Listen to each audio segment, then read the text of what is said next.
Welcome to Educate, Inform, and Challenge. My name is Teresa MacLennan. I'm the Executive Director of the Women and Children's Shelter of Barrie. We're so glad that you have joined us today. As you know, the purpose of our show is to talk about the lives and experiences of women.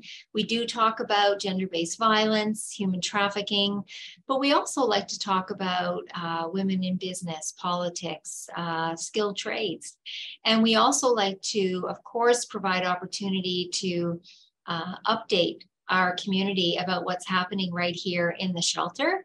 And we have an exciting initiative that's happening, which we thought might be really good for us to talk about in case our community is interested in coming alongside us and becoming involved. So we are going to talk about that. And I will be welcoming my wonderful guest who's going to just really drill that down for us in terms of the need for shelter and what this new campaign looks like. Before we begin, we do want to thank our Indigenous community. We thank you for allowing us to be in this space, to have these conversations on this sacred territory. And we are incredibly grateful for your wisdom and your knowledge that you share with us and the learnings. And again, thank you. We are honored. So I am thrilled to be talking to Deb James, who is the Community Development Manager here at the Women and Children's Shelter of Barrie. Many of you may recognize Deb's wonderful, beautiful smiling face and her voice from radio days and different, media capacities. So Deb, welcome. It's just, of course, I see you a lot, but I'm just so thrilled to have this conversation with you today. Oh, I'm thrilled to be having this conversation, talking about, next steps and capital campaigns and the next phase in Shelter Meet. It's just such an exciting conversation. It's so wonderful that we can actually start considering helping even more women and children. So yeah, I'm just thrilled to be here. Thank you so much. That's super, and we're going to really unpack that, right? So to put all of that into context about the new campaign that we're going to be launching, which we will, we'll talk about that and we'll let folks know what that is. Let's put it into context because we will be talking about second stage housing for shelter women. But let's start at the beginning. Why do you think that there is a need for this kind of new program for our shelter to have? Like, talk to us about the numbers in shelter, housing crisis. What does that look like, Deb? Yeah, and it's all intertwined. I mean, it's such a big conversation, but we're in shelter. We are a 27-bed facility, and it's supposed to be emergency shelter beds. It's really supposed to be there for women and children when they need a safe place. And the stay of a woman traditionally has been 8 weeks. And again, the whole, that building that model was, it's supposed to be transitional. She's supposed to be moving on to something else, and then perhaps to her forever home. And that's really the way it's supposed to work. The last couple of years, 27 beds, we're always full. We're over capacity. I think on any given night, we're looking at 35 women and children staying at the shelter. So that's a lot of people. And again, some of these women are staying longer. There's no place for them to go. So they're staying at the shelter longer. So that need is huge. We do have second stage housing a couple of years ago in the middle of the pandemic, which hats off to the shelter for taking such a big step. But you saw the need, you went forward, you bought a property, and we have second stage housing in place. That's really geared though for a certain type of woman. It's really geared for older women or just single women even, because it's shared accommodations, it's a shared kitchen, it's a shared living room, and really that's what it's designed. And then hopefully again, next steps, they're moving on to where they would like to be and for their forever home. So now what's happening? Back to shelter, back to overcapacity. We're filled to the brim with women and children. Now we really have identified that need. We have to find something. We have to find something for women and kids. family scenarios. Yeah. So to put that into context for our community, 10 years ago, a woman may stay in the shelter 6 weeks. I mean, a month to 6 weeks.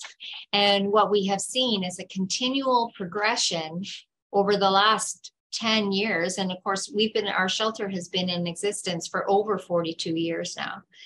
We have only ever seen a lengthening of the amount of time that women will stay in shelter. So now that 1 month, 6 week stay is now 3 months.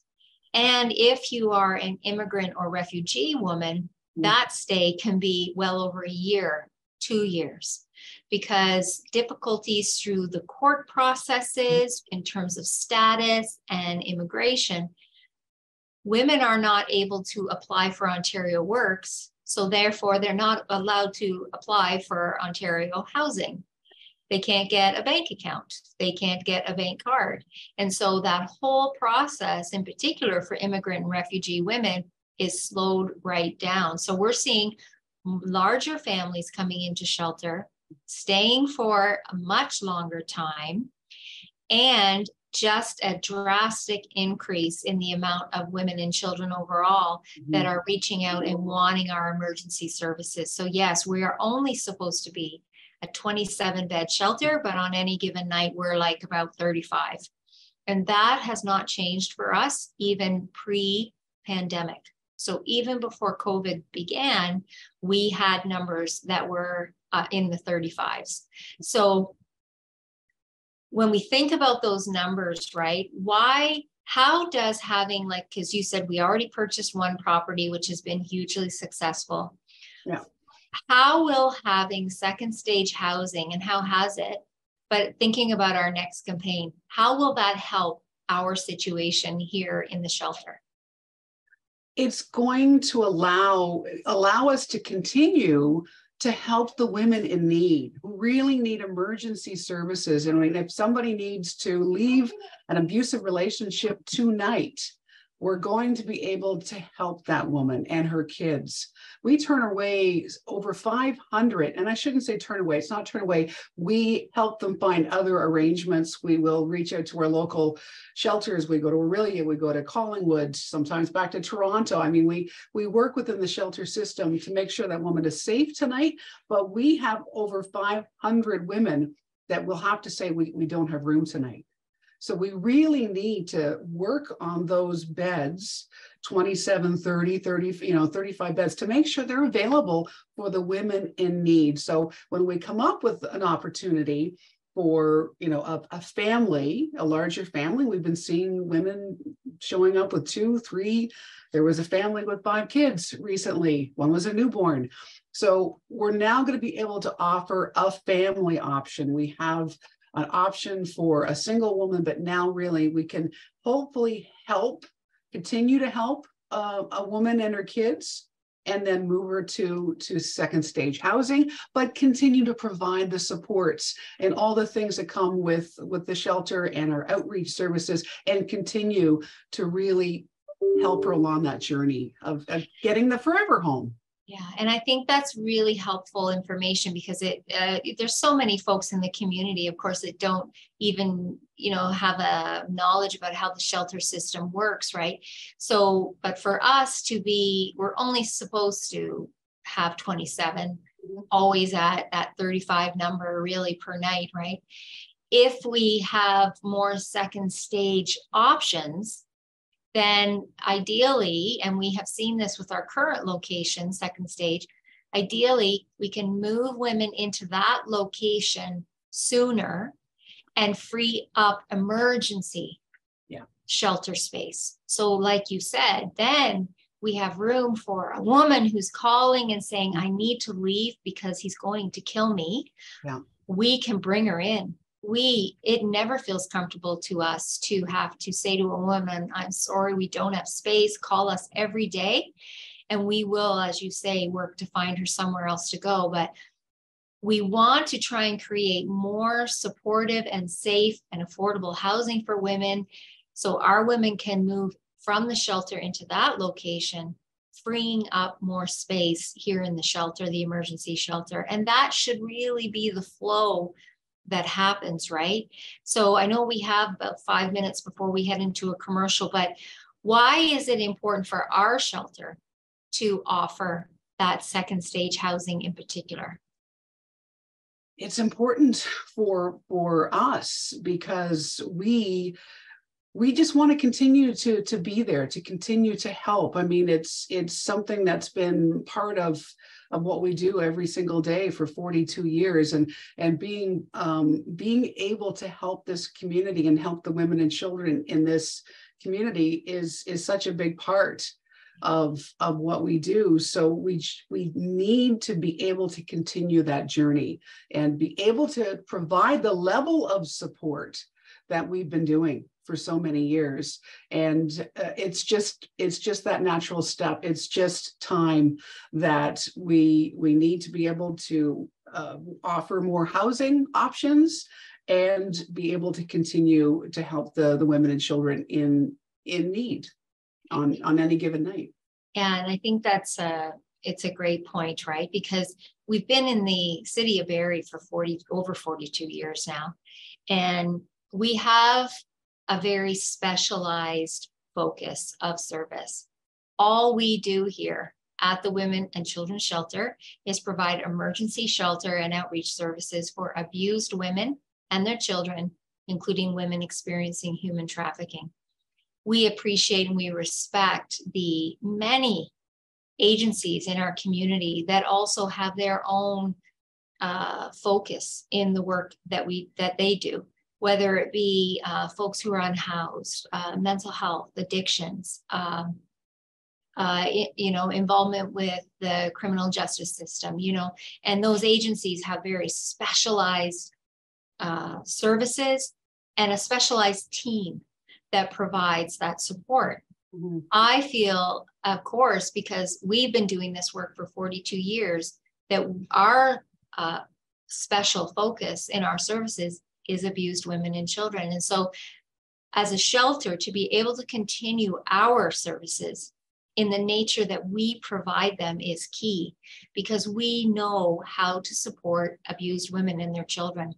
And we want to be able to provide a seamless transition for them into their next transitional housing and then off into their forever home, with us being there beside them throughout every step of that journey, because what we can offer them and bring them is that expertise in the work that we know, from a very trauma-informed, feminist, gender-based analysis perspective.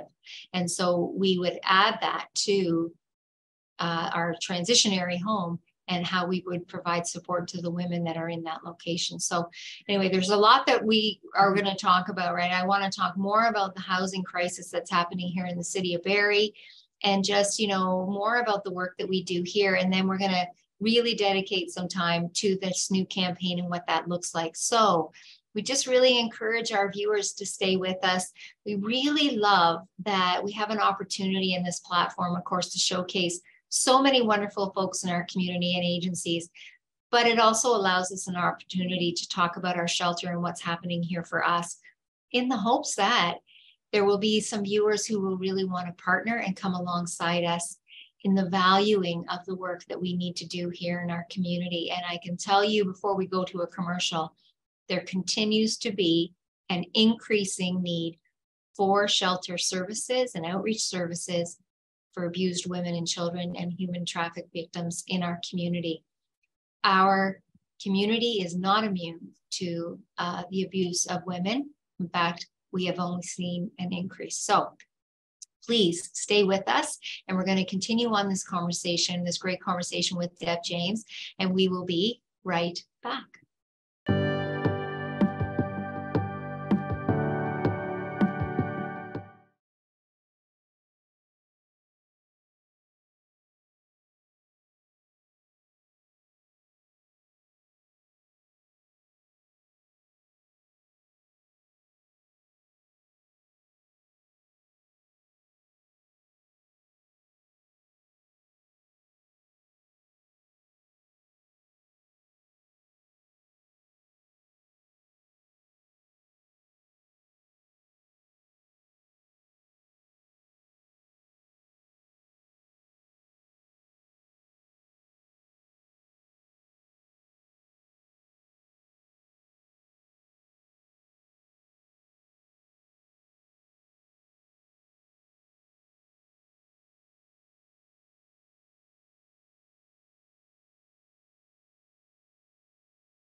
Welcome back to Educate, Inform, and Challenge. Again, we're having this great conversation with my friend Deb James, who's the Community Development Manager here at the Women and Children's Shelter of Barrie. And we're talking about the housing crisis, which I think everyone in our community has heard about it. We know that there is a gross lack of affordable housing for the women and children that we support. That affects them greatly. When they come into our shelter, they leave everything behind, including where they live. And so when they come into the shelter, they are homeless. And part of our programming through transitional and housing program is to help them find their forever home. So we're talking about how we as a shelter want to try and help women on their journey to heal from the abuse, which includes offering them second stage housing. Because what we know is we know how to support those women so they can be successful. So we want to talk about just the needs for our shelter, Deb, and how people in our community can be involved. Can you give us a sense, or the community, what it actually costs to support, let's say, a woman and one child or two children, whatever you'd like to talk about? Yeah. How costly is that just for her day-to-day expenses here? It's a lot when you really start to pull apart shelter and a woman and perhaps a child. It's actually quite expensive, but we do everything. Once she comes through the door and we've got her and we're helping her, we're keeping her safe. It's $47 a day to keep a woman safe. For a single woman. For a single woman. That number doubles to 94 if she has a child. And we know traditionally most women that are kind of like, unless it's a single woman, but if she's coming with children, it's usually 2, sometimes 3. So, do some quick math there. It's very, very expensive, but it's absolutely everything. When a woman shows up at our door, you just mentioned it, quite often she's got nothing. She's left her home. She's left perhaps, her transportation. We really, take the women and the kids a lot of different places. If they have to go to court, we'll help with those transportation costs. If they want to look at an apartment and are looking at different multiple sites, we'll help with that as well. If the kids go to therapy sometimes, like they're off with horse therapy and there's drumming and there's lots of great things that we're doing for the children, but we help with that as well. So we take care of transportation, but think about your own house. Every single thing that you're buying, besides keeping utilities on, besides turning the lights on and making sure that the water runs and making sure that there's hot water. But besides that, think about every single diaper for your family. Think about every single snack that you've got in the cupboard for your kids. Think about every bottle of shampoo, every pair of shoes, every pair of, body wash, tampons. I mean, it goes on and on and on. And we have that and we give that to our women and our kids. Yeah. And all of our services are free. Yeah. We don't ask for anything from our women. Except to trust us and to, and we're very grateful that women invite us to be part of their journey of healing and creating a new life for them and their children, right? So, but our services are all free. And I think that's helpful for the community to know. And like you say, women come with nothing. They have left in the middle of the night sometimes when their abusive partner is at work, and we will pay a cab, an Uber, however we need to get her here safely. And so transportation, like you say, every woman who enters our building gets a fresh new pair of pajamas and slippers and a robe and a welcome bag. And every meal, every bottle of shampoo, like you say, is covered for her, right? So it's costly. Yeah. And I think, as you had mentioned, we're seeing an increase in larger families coming into shelter, right? 3, 4, 5 children. I remember when my kids were young, I remember how costly my grocery bill was. And we have teenagers in shelter as well. And we all know how much teenagers like to eat. And so, and we're all suffering in this inflation. The cost to support families is enormous, right? And so, Yeah. you know, I appreciate you kind of unpacking that, right, for us, because it's so helpful for folks to know truly how much that costs. And that is just, now you correct me if I'm wrong, but that is just the cost for her needs and her family. Like you say, that doesn't really, you know, that's the bare minimum. That's not doing anything over and above. No. Right. And so I also think about the increase in immigrant and refugee women that would come in who have very unique nutritional needs. Those foods are extremely expensive. We're also seeing more allergies, you know, gluten-free. Those things are very pricey, and we need to meet those needs for those women. So, and we're trying the best that we can. We do. We absolutely I'm very grateful that we have an incredible community development manager that does such a great job in talking about our story, and that people can rally beside us and want to help us. So to that question, we're talking about housing and our next steps in terms of the purchase of a new home. Like you described, we'll have separate units so that we can move women out of the shelter sooner, creating more space for women to come in and move them into this new location. So how do we engage the community? What's important for folks to know so that we can really have a successful campaign? And what's our target, which is going to be a big target? $500,000. I know. When you told me, I was like, what? I told her.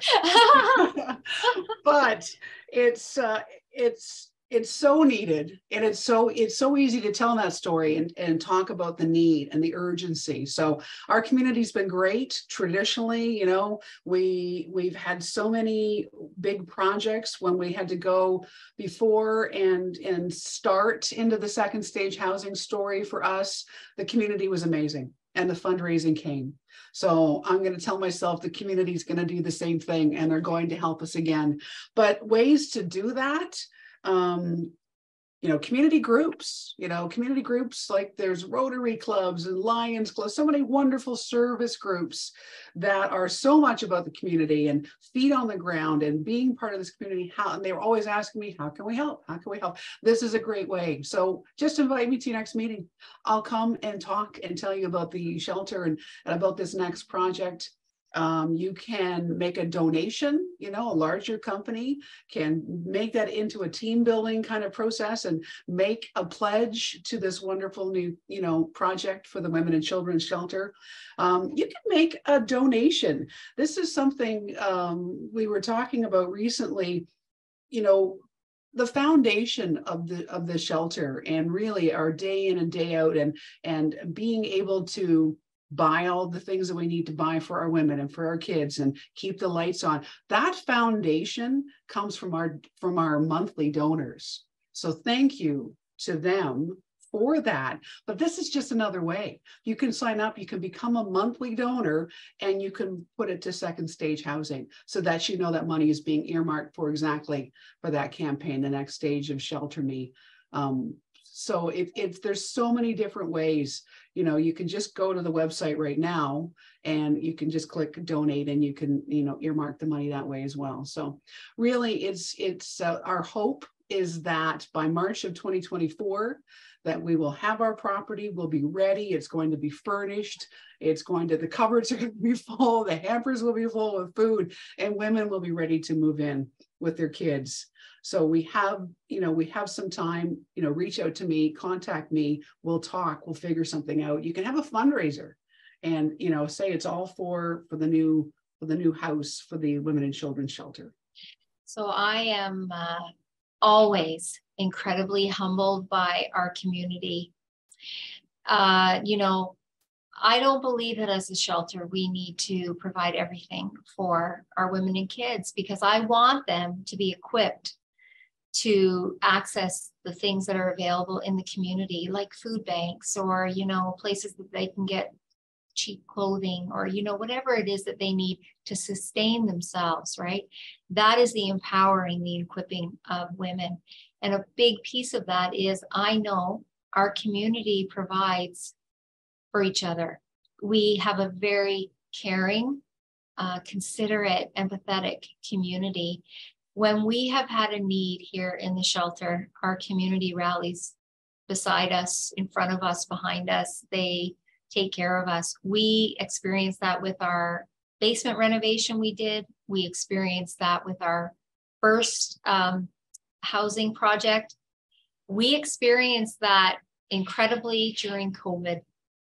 And the community just never, ever loses sight of us. And I love that the community recognizes the work that we do and the importance of that, because we know that any woman in our community can experience abuse. It doesn't matter who she is. She could be married to a lawyer, a doctor, a OPP, a police officer, whoever.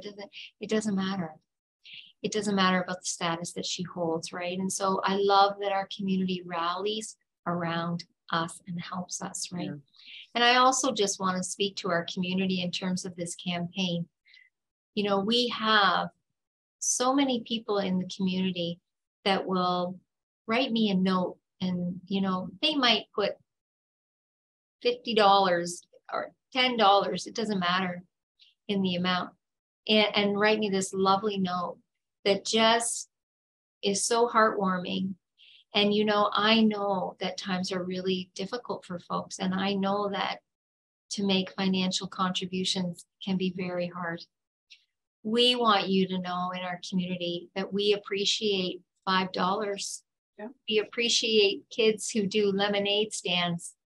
We appreciate businesses that make more corporate, larger donations, of course.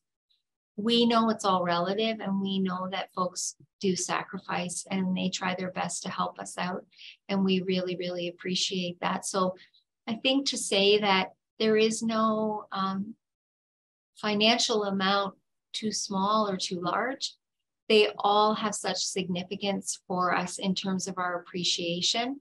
And we just really can't say that enough. And I love having the opportunity and this platform to just truly thank our community for, gosh, everything that they always do for us. We're always humbled, truly humbled by that. So Deb, how do people get in touch with you if they want to know more about this campaign, becoming a monthly donor? What's the best way for them to reach out to you? Deb at theberryshelter.com. Okay, that's send me an email. My cell phone number, I'm going to give you that right now. Call me anytime, any day. I will pick it up and I will talk to you at 705-817-1189. I believe we can do it, and we would only be able to do it with your help in the community. We will see you here next time on Educate, Inform, Challenge. Take care, everyone, of each other as well. We'll see you next time. Bye-bye.